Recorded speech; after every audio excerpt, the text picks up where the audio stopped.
bokk na ci rubrique càmm gi ba tax na dama fi dalal ki nga xamante ne moom moo koy def mu di Mbaye Laye Mbaye nuyu naa la. ma bàyyi la nga nuyoo teg téléspectateurs yi wax ñu tey lan nga indi. maa ngi lay nuyu di nuyu ñu ngi seetaan di nuyu Fatou sama lakkal. sañse jënd ci tur. tey sama yaay moom a sañseel moom. solal na la lu rafet. macha allah waaw moom a sañseel. tey dañ fee demoon seeti benn bergerie ñu naan ko Mamour Mbodj. ndaw la ci milieu élevage mais macha allah mu am ci tur boo xamante ni ay xaram ñoo ko fa yóbbu moom lañ seeti woon. d'accord Mamour Mbodj seeti woon nga ko mais également ñëw na daal di toog ci plateau bi donc dañu koy nuyu d'abord daal di koy bàyyee également mu nuyoon teg téléspectateurs yi. asalaamaaleykum téléspectateur Walfadjri maa ngi nuyu ñi ne ci plateau bi. di nuyu sama mbokk éleveurs yëpp. di leen bëggee di leen remercier ak si invitation bi. maa ngi leen di gërëm. d'accord donc ci lancé wu seconde partie émission bi dañu koy commencer ak rubrique bi li càmm gi.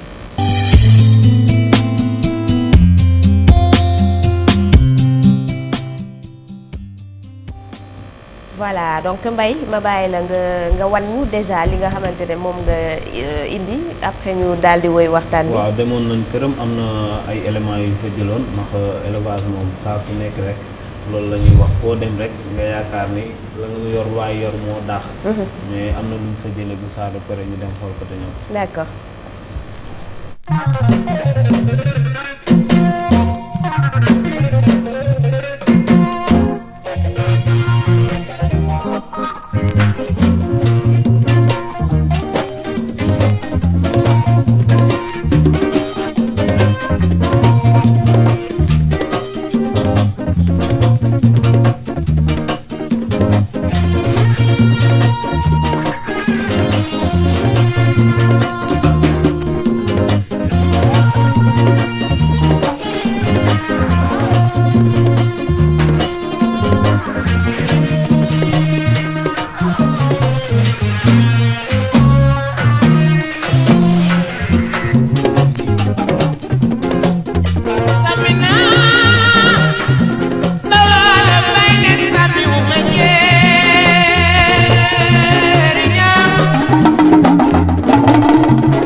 ah macha allah Mbaye li nga ñu annoncé woon gis nañu ko.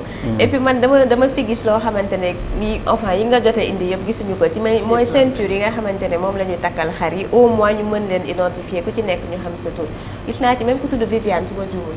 waaw Viviane am na ñoom Culbis ñoom Yacine am na. ah Culbis sax am fa. waaw ñun ñëpp en fait day tax bu ñu demee foire bu ñu exposé xar yëpp dañuy def seen collier seen tur. boo ñëwee ci bâche bi boo gisee ñu ne Viviane bind âge am da ngay xool collier bi xam ne xar bi la. ah c'est très intelligent waaw visiteurs yi même bu ñu la fekkulee bu ñu xoolee tableau bi rek dañuy xool collier yi xam xar bu nekk xam âge am. waaw xam parent am moo gën a simple. c'est plus simple c'est très intelligent. waaw gis nga élevage moo demee noonu kenn ku ci nekk côté ba ngay yëngu am na kuy defar lekkukaayu xar yi am na kuy defar ceinture yi am na kuy defar takkukaayu xar yi. maanaam dina am métier yu bari yoo xamante ne ci la bëri na ñu ci waaw bëri na ñu ci tedd. waaw Mamour kon seetaan naan éléments yi ba ñëw fi nekk nii laaj bi ñu lay njëkk a laaj mooy low lan moo tax nga dugg ci élevage laadum. élevage laadum mooy wax sax élevage en général ñun dañoo judd ci kër boo xamante ne suñu parents lañ doon yar xar fa lañ commencé dugg di yar xar yi di yar ba ñu dem ba année 2000 ma dem benn kër éleveur côté terminus Liberté 5 année 2000 yooyu ma ñëw gis fa ay laadum ma xool xar yi rafet ku tekk xar yi nekk suñu kër ma ne non xar yi rafet na ñu ne ma lii mooy laadum ma ne wuu xar yi moom naa fexe ba am ci mais à l'époque élève laa woon quoi parce que amuñu woon moyen pour jënd laadum et tout xam ma xool xar yi ba mu ñibbisee kër ga dama xool xar yi rek ma ne non lii moom est-ce que duñu rey xar yëpp ouais après nag ma commencé inspiré wu de temps en temps may dem foofu di gis éleveurs yi des fois ma fekk fa ay grand éleveurs ay temps bu kan laa ko doon gis ay Gallo Cello ak yeneen éleveurs dam leen fa doon fekk mais mooy loolu dama doon ñëw di xool xar yi rek sama xel nag da ciy nekk mais moom mooy loolu par la suite nag ma dem bay côté 2003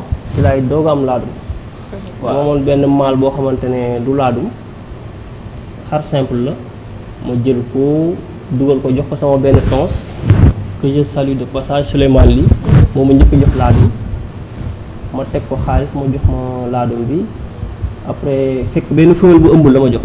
ah d'accord femelle bi ñëw kër ga jur doom bu góor par la suite ma commencé takkale noonu di naxante ba commencé jënd ay xar di jaayaat di dugalante bon noonu laa def ba am ay laadum ma dem ba 2003 si laay doog a 2003 la am loolu ma dem ba 2010 si laay doog a am géniteur parce que ay femelle laa doon am di ñaan tëb de gauche à droite gars yi di ma may tëb di jaxase mais ba demee ba 2010 si laay doog a jënd benn géniteur 7 ans waaw di travail 2010 laay doog a am xaalis pour jënd benn géniteur mu nekk petit lit mu nekk benn mbote moom laa travail ba 2013 si laa ko présenté concours.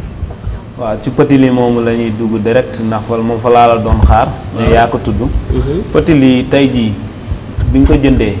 doomu kan la woon ak ñaata mois la amoon bi nga koy jënd ndax fépp sa tour egg ci élevage petit lit moo la fa yóbbu ndax na nga dem concours 2013 nga gagné concours ba dem national.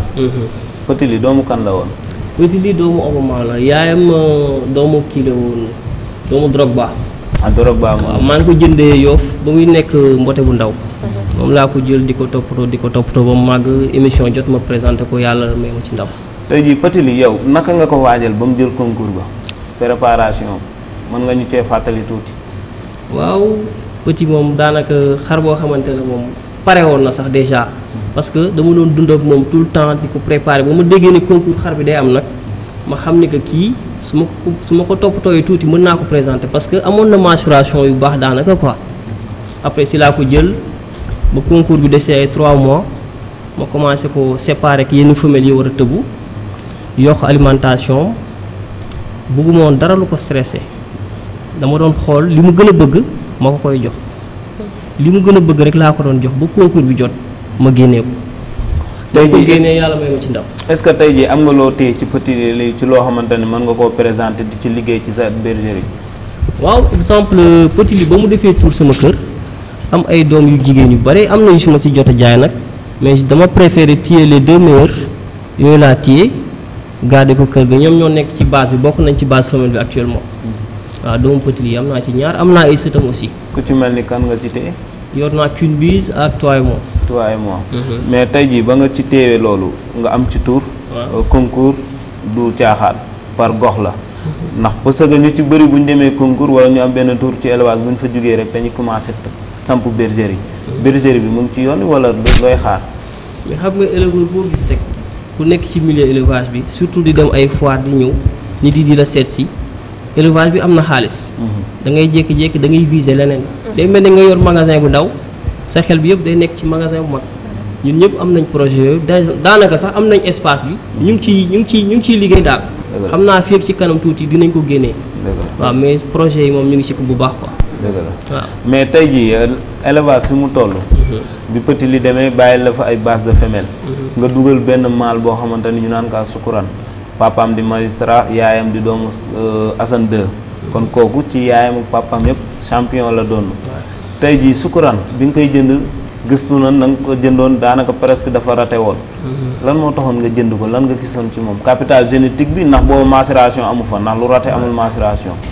waaw loolu moom dëgg la mais xam nga géniteur en tant que éleveur booy jënd géniteur li gën nga xool capital génétique bi maturation yi ça vient après mën na ñëw comme mën na bañ a ñëw li gën a wóor booy jënd géniteur jëndal capital génétique Shukran capital génétique moo tax ma jënd ko daanaka maa ngi ko doon waxaale te gisaguma ko parce que capital génétique bi xam naa ko te xam naa sama élevage fi ma toll nii sans deretam boobu soxla naa ko loolu tax ma jënd ko ba ma ñëwee hésité wu mooy ma jënd ko. mais est-ce que yaa ngi comme par exemple kii petit li ñaari xar nga ci téye woon. est-ce que Sukuran macha allah doom yi muy def yaa ngi préparé pour téye ci lu ëpp loolu ndax ay doomam dañ koy coow trop. waaw Shukran moom daanaka ba ma dalee élevé ba léegi musuma am géniteur bu mel ni Shukran ci côté production musuma ko am demande bi mi ngi fi damay am problème am na sama xarit yoo xamante ne ñu ngi may topp ça fait 1 an mënuma leen jox doomu Shukran parce que saa yu juddoo gars yi ne nañ may songee mais am na yu ma ci téye actuellement téye naa 5 doomu Shukran yu jigéen mais difficilement mais maa ngi sant yàlla. mais bu dee bu góor nag est-ce que téye nga doomu Sukuran bu góor. yor naa benn bu góor Balla mooy jeune mâle boobu ñuy wane noonu Balla Gaye. Balla Gaye nga ko tuddee. waaw boo koy Balla Gaye. même ci tour yi man j'aimerais savoir ci lan ngeen di basé wu. pour non man nag su may tuddee xar tour damay toog rek damay inspiré wu rek jékki-jékki sentir dara rek. par exemple Shukran ak toi et moi lan moo indi seen tour bi. Shukran en fait dafa am sama benn copain. moo ma jox Shukran. Fadilou Keita que je salue de passage. moom daf ma jox Shukran période boobu dama amoon problème mal. d'accord dama amoon problème mal ma gis Shukran mu ne ma ñu ñëw waxaale bi méttiwul dañu wax rek mu wax ma prix ma wax ko rek mu ne ma garaawul jël ko. ma bëggoon ko remercier bëgguma ko tuddee xar bi ma tuddee ko Shukran. ma tuddee ko jërëjëf. ah d'accord tur bi foofu la jógee toi et moi. toi et moi moom dafa amoon ay fasu course yoo xamante dama leen doon suivre. ak fa laa ko jëlee Queen Biz moom mooy artiste bi daf ma neex trop. nga tuddee dama koy déglu waaw moo tax ma tuddee ko ko. d'accord. Balla Gaye sama mbër la en plus jeune mâle bi ma tuddee Balla Gaye ba mu nekkee xale dama amoon ay mbote yu bari mais moom dafa bëroon histoire buy mbëkkanteeg benn mbote nii moo gënoon tuuti. mais du bàyyi ma xam ne kii gaynde la. mu tuddee ko le lion de Guédiawaye. que je salue de passage Balla. waaw ci loolu la ñuy duggee tey jii milieu élevage bi seere na. ñu ci bëri ñu ngi dégg laadum di dégg ni en tant que yow éleveur nekk jeune. lan ngay wax ak ñi nga xam ne dañuy dégg laadum. waaw laadum moom leen laa ci mën a wax liggéey la am na xaalis mais balaa nga cee dugg li gën a wóor nga gëstu bu baax bala nga cee dugg parce que dafa bëri affaire yu bëri lu ci jaxasoo. mën nga ci dugal sa xaalis nga ñàq comme mën nga ci dugal sa xaalis nga génn si mais boo gëstoo ba baax rek boo ci duggee di nga dem quoi waaw. mais tey jii kon xanaa loolu moo tax yow base de femelle bi ngay liggéey femelle yi ngay liggéeyee. xanaa gëstu yi moo tax nga mën a am femelle yooyu wala lan moo la tax nga ñeme bay liggéey yooyu façon femelle. mais xam nga koo xamante ne depuis 2003 mi ngi ci élevage galéré bokkul ki nga xamante ne mi ngi doog a dugg ci élevage day mel ni ki jàng ak ki jàngul ñun dañu galéré. di taxale ba yegg si fi ñu toll erreur ku ñu def erreur day metti du ma ne duñ def erreur mais pour ñu def ko day metti choix yi ñuy def yëpp dañ koy xool ba pare man exemple chaque année daanaka dinaa dugal benn femelle mais bu muy dugal femelle mais di nga jaay. damay jaay. waaw élevage da ngay jaay tout le temps femelle bu ma dugal bu duggee sama kër su mënul samay femelle dina fa feeñ bu baax xar bu bon du dugg sama kër même soo ma koy jaay 200 000 100 000 du ma ko laal parce que damay xool sama image ci élevage ñi may jox ay produits damay bëgg su ma leen joxee produit ñu am résultat d'accord fu ñu mënti dem dañuy prouver te noonu laay defee boobu ba léegi maa ngi ci. fan yii passé dégg nañ ni jaay nga ay xar yu cher tey jii ñu ci bëri nee nañ xar yi waroo leen woon a jaay ñii ne war nga leen a jaay xaalis bi dafa jeex xanaa. non xaalis boobu jeex dafa am fu ñu ko denc rek.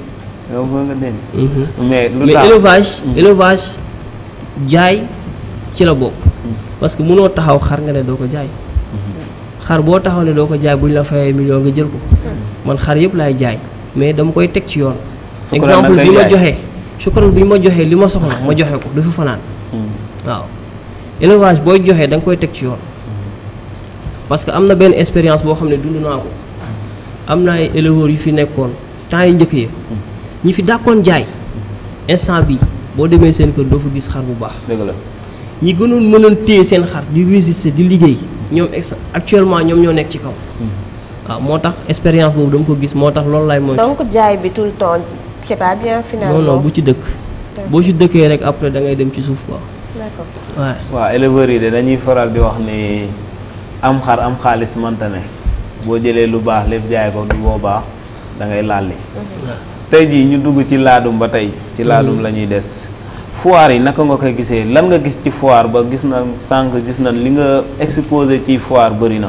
chaque foire na ngay dem ban avantage nga gis ci foire yi. moom foire moom chaque fois boo fa demee da ngay gën a jàng parce que mënoo toog sa kër yor say xar nga ne yaa fi mën mais boo demee foire di nga gis ay xar yoo xamante ne ñoo mën sa xar 50 fois léegi foofu ngay inspiré wu nga xam yow lii que li nga yor des na war nga gën a avancer en plus di nga am ay contact dina am ay éleveurs yu fay ñëw ñeneen ak ñeneen contact visiteurs yi yëpp yooyu yëpp ça tourne quoi parce que après booy jaay say produits day yomb ñàkk dem foire daal man pour man erreur la quoi. mais kon tey jii ñiy toog naan yoruma xar yu baax wala ñetti xar laa yor du ma dem foire ndax bu ma demee gàcce la ñooñu loolu nga leen di lancé yow. non ñooñu koy naa leen ñu dem rek bu ñu demee dinañ gis ouverture waaw toog sa kër moom ku dugg ci xam nga élevage tamit dafa am benn affaire bu ci nekk ku nekk ak say objectif mën nga nekk ci élevage nga ne lii laa bëgg lu ma am jaay am na ñoo xamante ne xaalis rek la ñuy liggéey am na ñoo xam dañu ay passionné lañ man passionné laa dama passionné ci xar mais damay bëgg dem ci kaw chaque fois les meilleurs lay garder pour gën a mën a yéeg ci kaw man loolu laay liggéeyee quoi. mais comme tey jii yow kem genre Fatos bu ñëwoon bëgg xaru laadum. dégg laadum ñëw ndax ñu ci bëri dañu ragal éleveurs yi yer laadum yi ndax nee nañ ku amul million mënoo cee am. Fatos mu ñëwoon bëgg ci yow xar. bëgg dugg ci élevage bi naka ngay dundee ak moom. mais Fatos ni mu ñëwee rek noonu laa koy kiiwee. ah non non. maanaam su ma indee 150 000 dina am laadum mu ndax. non. teel na la prévenir. non dama lay wax dara 150 000 mën nga ci am laadum mais ak laadum parce que am na fooy toll ci élevage mënatoo jaay xar ci yenn prix yi boo demee ba jënd yenn xar yi yenn sang yi nga ciy travailler mënatoo jaay xar ci yenn prix yi mais am na ñoo xam ne boo yóbbee 150 000 mën na la jaay laadum. donc yow mais qualité yi du bi ko nga toll également daf ciy joué. da ciy joué mooy exemple qualité bête yi ngeen di gis boo leen xoolee xar yi bu baax mën ngeen gis xar yi ngeen dem beneen kër ngeen xool laadum di nga naan est-ce que yi laadum la parce que yi ma gis fee bokkul ak yi loolu lay joué ci qualité prix yi. d'accord waaw. d'accord. mais wax nga ko ci sa njëlbéen nga lan moo tax nga ne xar yi nga fekkoon sa kër 2000 ba ngay dem xar yi nga bàyyi woon sa kër ak laadum yi ban différence la am. mais bokkul. lu leen wutale. xar yi dañu gàtt duñu am mensuration dañuy gàtt te ñuy ñaaw mais laadum yi dañuy ñool ba si kaw. ngand waaye dañuy peser ay 100 kilos. bokkuñu. kon léegi yow gis nga ni daal fi nekk nii laadum yi ñoo gën sunu race locale bi. non loolu kay loolu bokkul.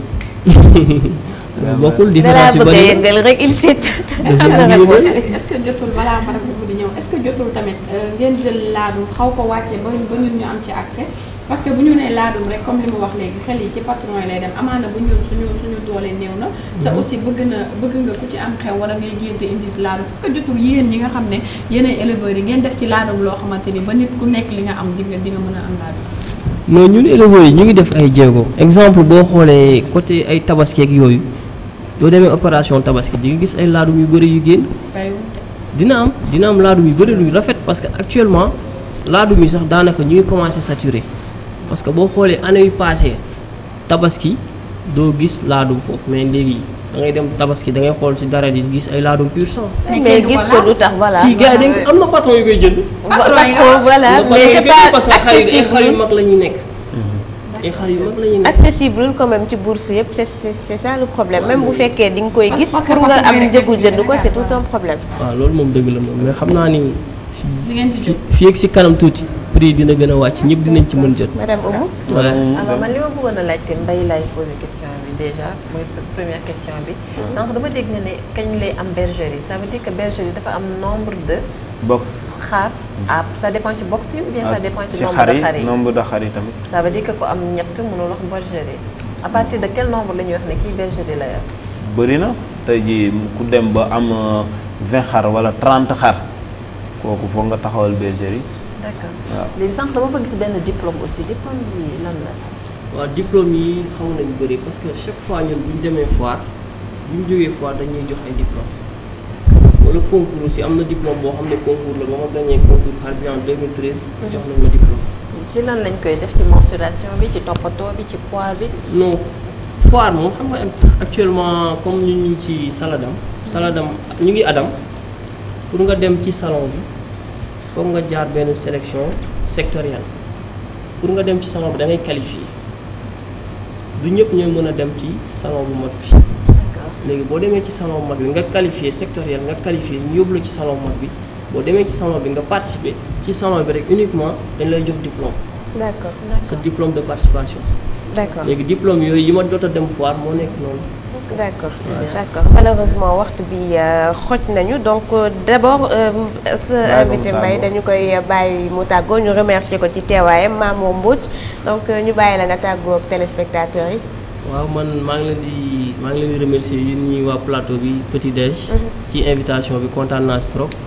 maa ngi remercier sama mbokku éleveurs yi à travers réseaux sociaux yi. ñi nekk ñëpp si àdduna éleveurs yëpp maa ngi leen di nuyu sunu waa kër aussi. mes parents ñooñu nga xam ne sonn nañ trop ci man. jàpp nañ ci élevage bi parce que depuis début bi ñoom ñoo fi nekk. ba léegi ñu ngi ciy jàpp. daanaka sama xar bu feebaree sax dama leen koy nëbb parce que ñoom dañuy stressé. maa ngi leen di gërëm ñëpp ñu may bëggee. wasalaam. ñu lay gërëm également bu baax a baax Mbaye yow aussi ñu lay remercier ma bàyyi la nga tàggoo. waaw maa ngi lay tàggu sama lakkal ak madame Oumou di remercier sama invité bi ndax daanaka émission bi moo ko waxee yàggul mu accepté ma ko maanaam loolu exemple bu baax la. mais tey nag damay nuyu sama waa dëkk waa Caaroy Géej. fu ma juddoo yaroo fa màggee. duma lim nag mais maa ngi leen di nuyu ñoom ñëpp di leen sant. d'accord di leen remercier bu baax a baax ñu koy jox rendez-vous mardi prochain incha allah bu ko defee mu daal di ñëw ak beneen thème wala leneen loo xamante ne dina ko waxtaanee ak sûrement beneen invité en attendant ñu ànd ak Fatou ci rubrique dox dox bi.